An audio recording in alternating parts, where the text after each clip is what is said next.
राजन विश्वामित्र के स्वर में अपार दया और गहराई थी।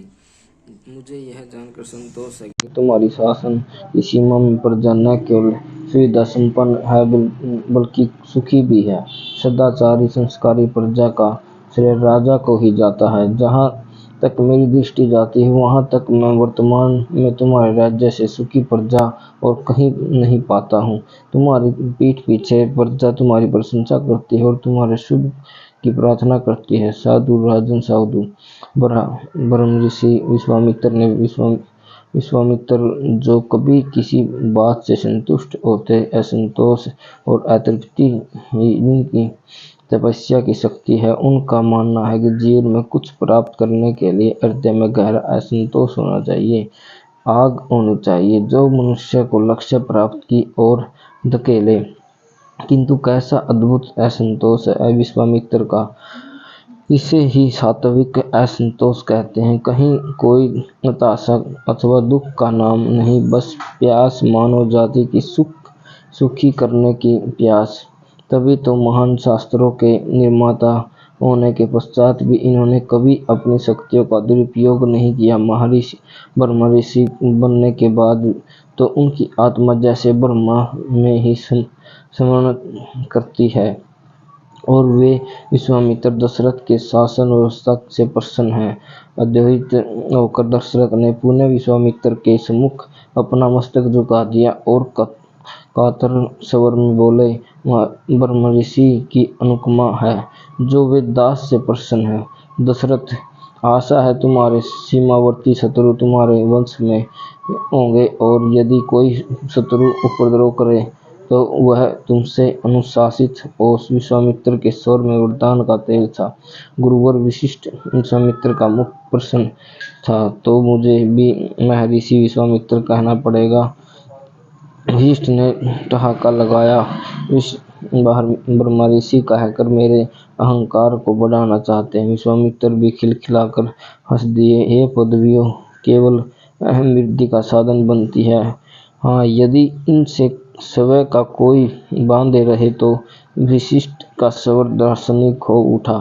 अज्ञान में मनुष्य स्वयं का पद मान बैठता है और पदवी के मद में वह किसी को कुछ समझता ही नहीं। प्रत्येक पदवी किसी फल के छिलके के समान होनी चाहिए। ज्ञान रूपी फल खाया, उसे पचाया, उसका रक्त बनाया और उसके छिलके रूप पदवी को विस्मृत कर दिया। विश्वामित्र ने एक दीर्घ श्वास लिया। जब चेतना को पंख लग जाते हैं वह सुदूर नीलगमन में तैरती है। तब उस बारहीनता और अवस्था में इन मनोविकारों की तुच्छता का बोध होता है। मानव मात्र इस उड़ान पर निकले, यही ऋषि समाज का ध्येय है। सर्वभूतों सुखी। समस्त पुरोहित और मंत्री वर्ग आनंद सहित विश्वामित्र के सम्मुख श्रद्धा से नतमस्तक था। हे दत्तचित्त हो विश्वामित्र के प्रत्येक अक्षर को पी रहे थे। विश्वामित्र की दृष्टि दशरथ पर गई। उन्होंने देखा कि दशरथ जैसे किसी अन्य लोक में पहुंचे हुए हैं, स्वप्न में खो गए से लगते हैं। विश्वामित्र की दृष्टि के साथ अन्य सभी की दृष्टि भी दशरथ पर ठहर गई। दशरथ को इस बात का बोध नहीं था। महाराज समुद्र ने उन्हें सजग करने के उद्देश्य से पुकारा। दशरथ हड़बड़ाकर अपने स्वप्न से जागे, अपनी स्थिति जानकर संकोच से भर गए। क्या सोच रहे हो राजन? विश्वामित्र ने सहज रूप से पूछा। महामुने, दशरथ के स्वर में प्रसन्नता का सागर इलारे मार रहा था। मुझे इस समय ऐसा अनुभव हो रहा है जैसे मृत्यु की ओर बढ़ते किसी मनुष्य को कोई अमृत का कलश पिला दे, जैसे किसी अकाल पीड़ित क्षेत्र में मूसलाधार वर्षा हो जाए, जैसे वर्षों संतानहीन रहने के पश्चात मुझे पुत्रों की प्राप्ति होने पर जो हर्ष हुआ था, ठीक वैसी ही महान अनुभूति मुझे इस समय हो रही है। और इन सब निधियों के कारण आज है आप हैं। आपके शुभागमन से स्वयं को एक भिक्षुक के समान समझ रहा हूँ, जिसे विधाता कुबेर का कोष भेंट कर दे। ब्रह्मण, आज मेरा जन्म सार्थक हुआ, मैं धन्य हुआ। कृपया कर मुझे आदेश करें कि इस आपकी कौन सी इच्छा पूर्ण करूं? मेरा हृदय आपकी सेवा का सौभाग्य चाहता है। आप सब सदा ब्रह्मा के में रमण करते हैं और आप साक्षात ब्रह्मा हैं। आपके जैसे तीर्थ मुझे अनेक तीर्थ स्थानों की यात्रा का पुण्य फल घर बैठे ही प्राप्त हो गया। हे भगवान, आपके शुभ आगमन का शुभ देह क्या है? मुझे दास के योग्य सेवा कहें। दशरथ की आंखों में धन्यता के अश्रु थे। विश्वामित्र कुछ नहीं बोले, मौन दृष्टि से दशरथ की ओर देखते रहे। फिर सभी पर दृष्टिपात करते हुए पुनः दशरथ पर ठहर गए और धीमे से मुस्कुरा दिए।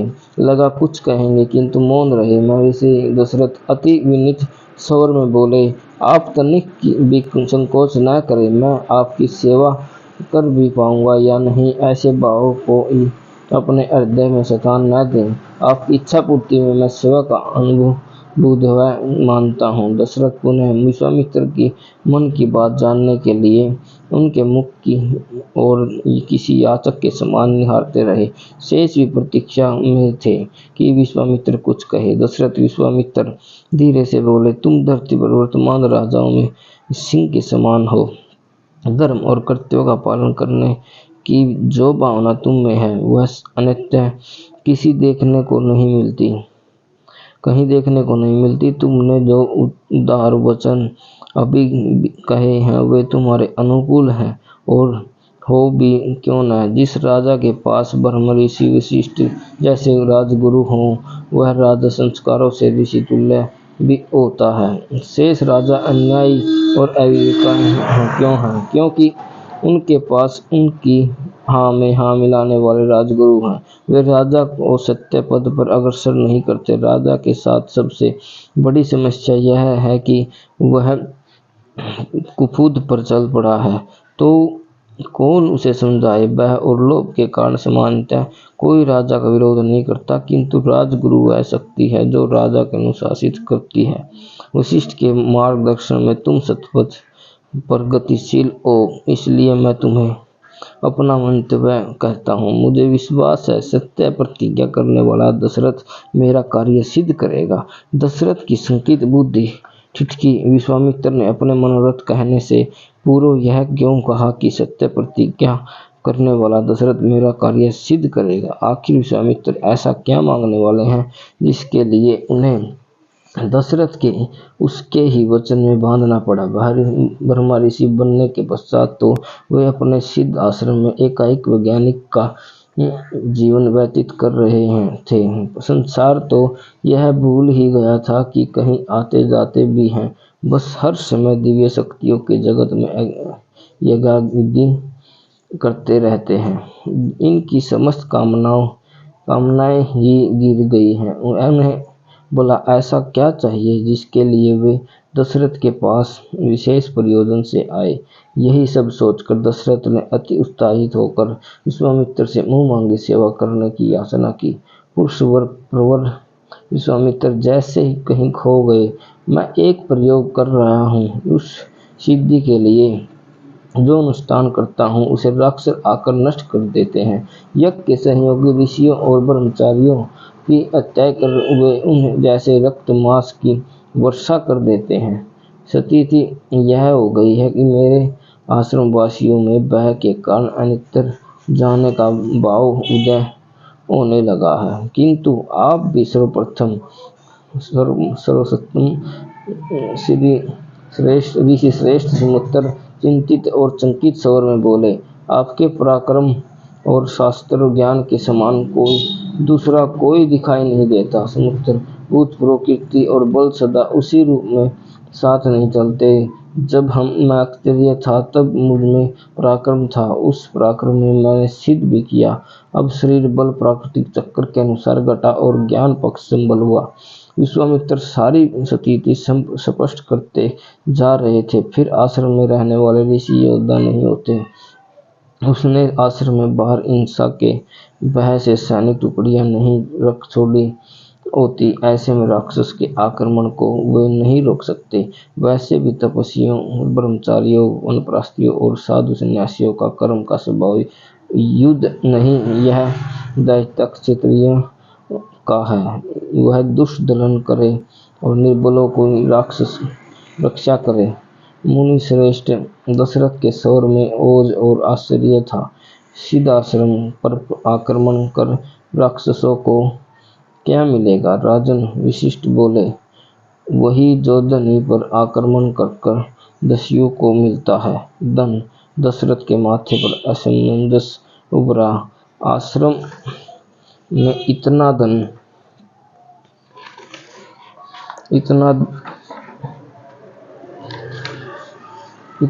कहाँ होता है कि राक्षसों के लिए आकर्षण का केंद्र बने?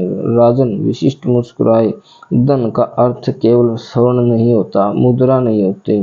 धन तो किसी मूल्यवान वस्तु का होना है। वही मैं कहना चाह रहा हूँ गुरुदेव कि आश्रम में ऐसा क्या मूल्यवान है जो ज्ञान दान? वशिष्ठ ने दशरथ की बात पूरी नहीं होने दी कि और विश्वामित्र की ओर देखकर बोले, ऋषि श्रेष्ठ के पास दिव्य शास्त्रों का ज्ञान है, उनके परिचालन की विधियां हैं, नए आयुधों के निर्माण का कौशल है। यह सत्य है कि विश्वामित्र का एक महान वैज्ञानिक है और राक्षस उस विज्ञान का उपयोग मानव जाति के संहार के लिए करना चाहते हैं। कहे ऋषिवर, मेरे लिए क्या आदेश है? दशरथ के मन में सारी स्थिति स्पष्ट हो गई थी। वह जानते थे कि विश्वामित्र को क्या चाहिए। कुछ सैनिक आश्रम की रक्षा के लिए और कुछ धन यज्ञ की अवस्था के लिए। इतनी साधारण इच्छा के लिए यदि वे संदेश भिजवा देते तो दशरथ उसे पूरा कर देते। और क्या उन्हें दशरथ पर इतना भी भरोसा नहीं?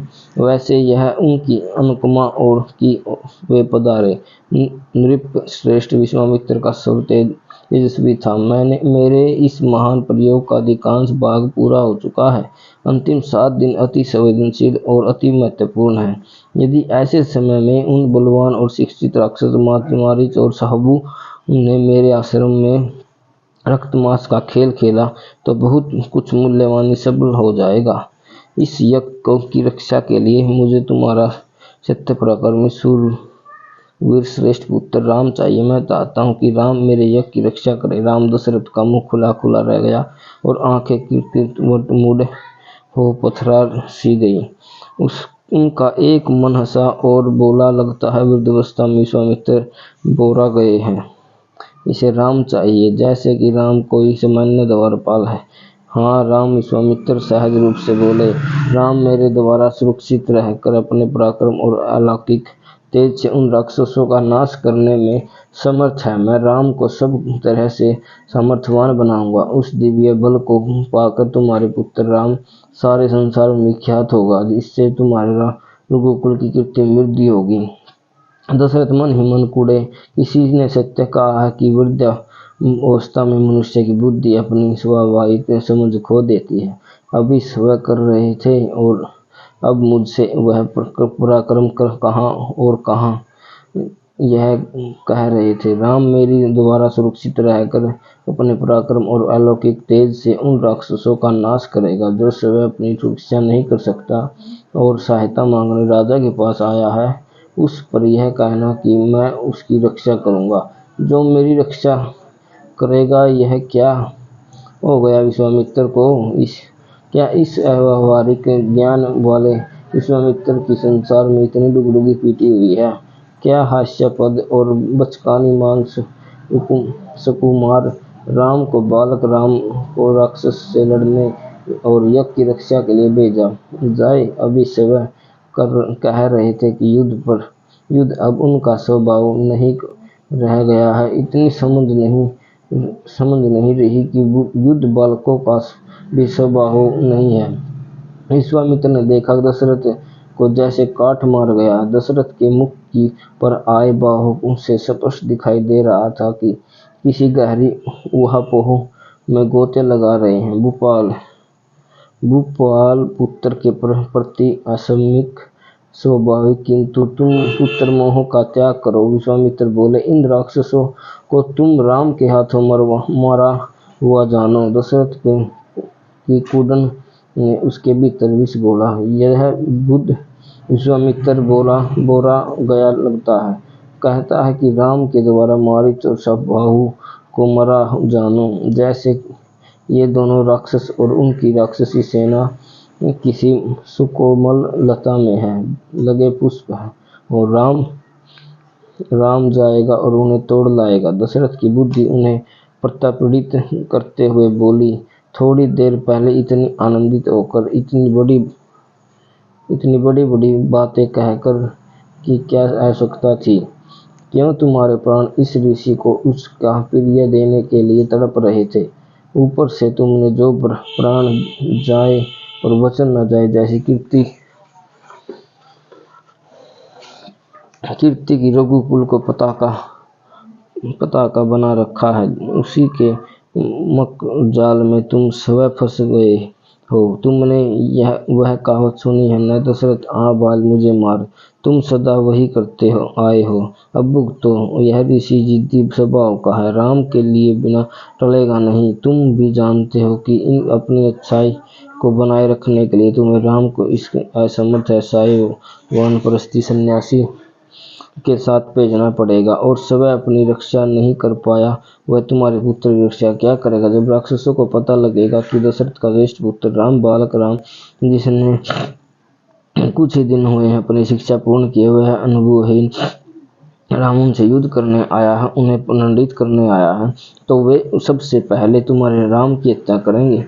दशरथ पुत्र राम की हत्या से उनके आतंक में और वृद्धि होगी। शेष देशों के राजा भी उनके भय से कांपते कि जो राक्षस शक्तिशाली राजा दशरथ के पुत्र की हत्या कर सकते हैं, वे कितने बलशाली होंगे। इन राक्षसों की रूपी भेड़ियों के झुंड में राम एक खरगोश के समान है। वे राम के टुकड़े टुकड़े कर चबा जाएंगे, और तब यही ऋषि तुम्हारे सामने राम की हत्या पर अपना सारा दर्शन और हत्या दम बघारता हुआ कहेगा, हे राजन, विधाता विपरीत था, होनी को कौन टाल सकता? तुम्हारा पुत्र वीर गति को प्राप्त हुआ, इसलिए शोक करो नरेश। इन विचारों के धुएं में दशरथ का दम घुटने लगा।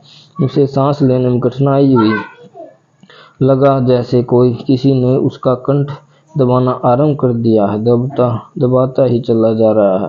भूमि, अक्ष, नक्षत्र, उपस्थित सभी से तेजी से घूमते जान पड़े, और दशरथ ने अपना माथा पकड़ा और मूर्छित होकर गिरने ही वाला था कि निकट खड़े सुमित्र ने उन्हें थाम लिया और आसानी से उठाकर पुकारा, महाराज जल लाओ। वशिष्ठ गंभीर हो गए हैं। शेष गणमान्यों में हलचल हो गई। जल के छींटे लगने से दशरथ की आंखें खुली। उन्होंने थोड़ा जल पिया और सामान्य होने का प्रयत्न किया। अपने आप पर लज्जा भी आई कि शेष सब उनकी यह दशा देखकर क्या सोचेंगे। दशरथ भीतर से कितना दुर्बल और भयभीत राजा है, और या मेरे बुढ़ापे के प्रकट लक्षण खोजते दशरथ ने समय को संभाला, और उन्होंने देखा विश्वामित्र पर उनकी मूर्छा का कोई प्रभाव नहीं पड़ा। वे पूर्वतः मुद्रा में बैठे थे। रघुनंदन विश्वामित्र का सवर कुछ शुष्क हो चला था। मेरे पास समय का अभाव है, तुम अपने मन की शोक या चिंता में न डालकर अपने मंत्री और वशिष्ठ इत्यादि से अनुमति लेकर उस दिन के लिए राम को मेरे साथ चलने की आज्ञा दो। पुनः विश्वामित्र को हठ सुनकर दशरथ तड़प उठे। ऋषि, मैं तनिक भी शिष्टाचार नहीं हूँ, मैं अचेत हुआ हूँ। मेरा मंगल पूछना तो दूर, अपने स्वार्थ की बात तत्काल रख दी। ऐसे में कोमल राम के कष्ट को यह क्या समझेगा? दशरथ ने मन ही मन अपने भाग्य को हे विधाता, यह कैसी लीला है। कहाँ तो मैं राम की विवाह की बात सोच रहा था, और कहाँ तूने उसकी मृत्यु के मुख में भेजने का आयोजन कर दिया। दशरथ इस ऋषि को समझा कि इसका निर्णय कितना दूरदर्शी और आशावादी है। यदि इस बात से भी यह न माने तो इसे प्रलोभन दो, किंतु जल्द ही कुछ करो। दशरथ की बुद्धि ने उस प्रकार एक प्रश्न में धकेला जैसे कोई कुशल तैरना सीखना वाला अकस्मात अपने विद्यार्थी को सरोवर में धकेल दे। महर्षि दशरथ ने अपने स्वर को इतना मधुर बनाया कि विश्वामित्र को तनिक भी यह आभास न हो। दशरथ मन ही मन अपने आगमन पर अपशगुन मान उसे संकट का रूप मान रहे हैं। राम अभी 16 वर्ष का बालक है और हम उसे इतना कोमल स्वीकार करते हैं, अभी तक कमल नयन कहकर पुकारते हैं। बालक राम में राक्षसों के साथ युद्ध करने का योग्यता ही नहीं है। आप राम को भी ले भी जाएं और आपका कार्य सिद्ध भी न हो तो लाभ क्या। मेरी अक्षयणी सेना आपके पराक्रम के लिए जगत प्रसिद्ध है। मैं स्वयं उसका नेतृत्व करते हुए आपकी यज्ञ की रक्षा करूंगा। आप राम का विचार त्याग दें ऋषि श्रेष्ठ, मैं स्वयं आपकी सुरक्षा का पूरा दायित्व स्वीकार करता हूँ। दशरथ विश्वामित्र प्रतिक्रिया जानने के लिए रुके।